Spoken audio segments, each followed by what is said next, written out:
فیض کے حوالے سے کچھ فرما دیں، خاص طور پر داتا گنج بخش رحمت اللہ کے حوالے سے۔ فیض کا آپ ایک ابتدائی مسئلہ دیکھ لیں۔ جب تک آپ اپنی زندگی اور زندگی کے دفتر کی فائلیں ساری کی ساری کسی بزرگ کے پاس پیش نہیں کر دیتے اور ان سے دستبردار نہیں ہوتے تو فیض کا تصور نہیں ملے گا۔ فیض آپ کی منشا کے مطابق نہیں ملتا۔ آپ اسسٹنس نہیں لے رہے بلکہ فیض لے رہی ہیں۔ اسسٹنس لینے کا کیا مطلب ہے کہ جناب اس وقت بہت سخت پریشانی ہے، میرا خیال ہے کہ آپ اس میں میری یہ مدد کر دیں، تو وہ فیض نہیں ہوگا۔ فیض کا معنی یہ ہے کہ جو وہ کرے، اور یہ جو گنج بخشی ہے یہ کسی ظاہر مال کی گنج بخشی نہیں ہے بلکہ یہ باطن ہے، نور ہے۔ تو داتا صاحب رحمت اللہ کے پاس فیض کے لیے جانے والا یہ سمجھے کہ پہلی بات تو یہ ہے کہ فیض مانگنا بھی گستاخی کے باب میں ہے۔ کسی بزرگ سے یہ مانگنا ٹھیک نہیں ہے کہ لا اپنا ہاتھ دے میرے دستے سوال میں۔ فیض ملتا ہے عطا کے باب میں۔ آپ اگر محبت کرتے جا رہے ہیں اور اپنی دنیاوی آرزوؤں سے نجات پاتے جا رہے ہیں اور محبت کے ایک سلسلے میں شامل ہو گئے ہیں تو فیض خود بخود ملے گا۔ فیض کیا کام کرتا ہے؟ آپ کو آپ کے اعمال کی عبرت گاہ سے نکالتا ہے۔ فیض کا سوال نہیں ہوتا، فیض ان کی اپنی عطا ہوتی ہے۔ عام طور پر فیض مانگنے والے کو یہ بتایا جاتا ہے کہ مانگنے والا آدمی اگر محرم نہ ہو تو غلط چیز مانگ جائے گا، تو وہ فیض کے بغیر محرم ہو نہیں سکتا۔ جس دکان سے آپ کوئی چیز لینا چاہتے ہوں تو پہلے تو یہ پتا ہونا چاہیے کہ اندر کیا پڑا ہے، پھر ہی وہ چیز مانگیں گے۔ پھر یہ پتا ہونا چاہیے کہ اس چیز کی افادیت کیا ہے۔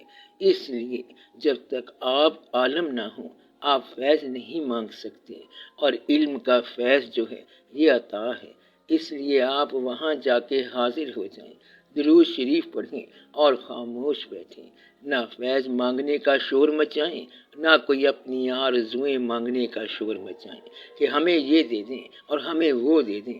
یہ کہو کہ ہم حاضر ہیں، صرف جا کر حاضری لگا دو، وہاں پہنچ جاؤ اور چپکے سے واپس آ جاؤ۔ کبھی نہ کبھی کچھ نہ کچھ جلد ہی کوئی واقعہ ہو جائے گا۔ سوال کرنا بارگاہ بلندی میں گستاخی ہوتا ہے تو سوال نہ کرنا، وہ خود بخود ہی عطا فرمانے والے ہوتے ہیں اور عطا فرما دیتے ہیں، اور یہ فیصلے ازل کے ہیں، آج کے نہیں ہیں۔ جو فیض ہوتا ہے وہ پیچھے سے مقرر شدہ ہوتا ہے کہ کس کو کیا دینا ہے۔ اس لیے آپ خاموشی کے ساتھ وہاں چلے جائیں اور وہاں بیٹھ جائیں۔ آہ نہ کر لبوں کو سی، پھر فیض ہی فیض ہے۔ سوال نہ کرنا وہاں کسی قسم کا، تو جس آدمی پر فیض ہوتا ہے وہ سوال سے آزاد کرا دیا جاتا ہے۔ عام طور پر ان آستانوں پر آپ کو سوال ہی لے جاتا ہے، تکلیف لے جاتی ہے۔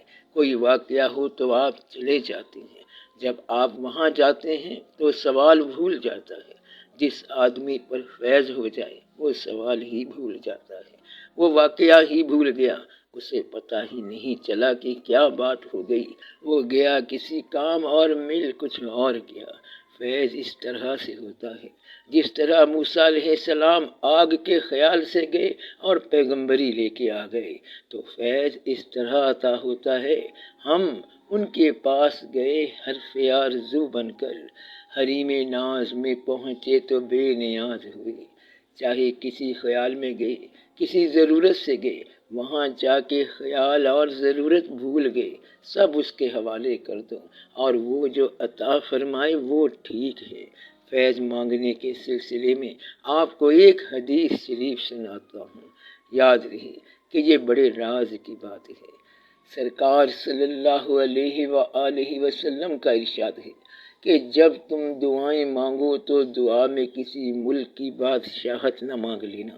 اگر دعا کے ذریعے تمہیں بادشاہت مل گئی تو چلانے میں ذمہ داری تمہاری ہوگی، اور یہ بڑی دقت والی بات ہوتی ہے۔ اور جب وہ خود عطا فرمائے تو ذمہ دار وہ آپ ہے۔ اس لیے یہ جو بات بادشاہی کے بارے میں ہے، دراصل یہ چیز باقی ہر چیز کے بارے میں بھی ہے۔ ایک واقعہ سناتا ہوں، لیکن اس سے پہلے آپ کے لیے دعا ہے کہ اللہ تعالیٰ نے آپ کی جو دعائیں پوری کی ہیں وہ زندگی بھر قائم رہیں اور آپ کا نصیب خوش رہے۔ واقعہ جو سنا رہا ہوں وہ ذرا سخت ہے۔ ایک آدمی کو اس کے پیر صاحب نے کہا کہ تم حج کرنے جا رہے ہو، ایک کام کرنا کہ وہاں دعا نہ مانگنا۔ اس آدمی نے کچھ ہاں کچھ نہ کہہ دیا، تو وہاں جا کے اس نے دعا مانگ لی جو دعا اس کے دل میں تھی۔ دعا پوری ہو گئی اور بیٹا پیدا ہو گیا۔ اب وہ آدمی زندہ ہے جس نے یہ بات بتائی۔ پیر صاحب کا اس دوران وصال ہو گیا۔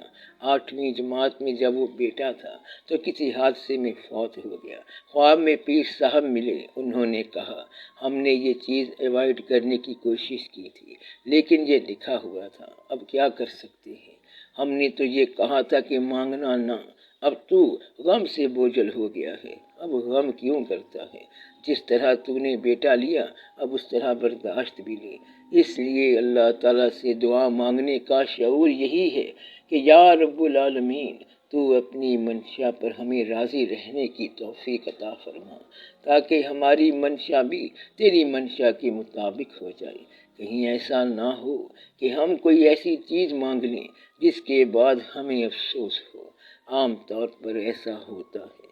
دعا یہ مانگنی چاہیے کہ یا اللہ ہمیں راضی رہنے کی توفیق عطا فرما، تیرے فیصلوں پر ہم راضی رہیں۔ آمین یا رب العالمین۔